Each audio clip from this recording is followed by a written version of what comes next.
Mars! Mars! Mars, nandiyan ka pala!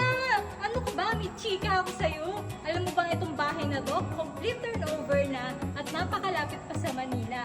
2 bedrooms and 2 toilet and bath. Oh, pag-ibig financing pa. So tara, house tour ko kayo. Sige, Mari! Tulungan, chika po Mars. Meron nga akong nakitang subdivision dito sa Barangay Santol, Pansa, Cavite. Ang Pacific Heights. E 51 square meter na floor area to guys. Tingnan mo naman. Oh, complete turnover na yan. Ang kanyang CR, complete din. May shower heads pa yan, oh. Tingnan mo.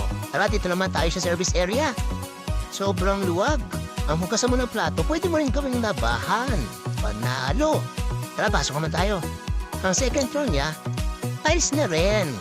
Meron pa yung 2 bedrooms at huwag ka, kasama na dyan yung partition nila.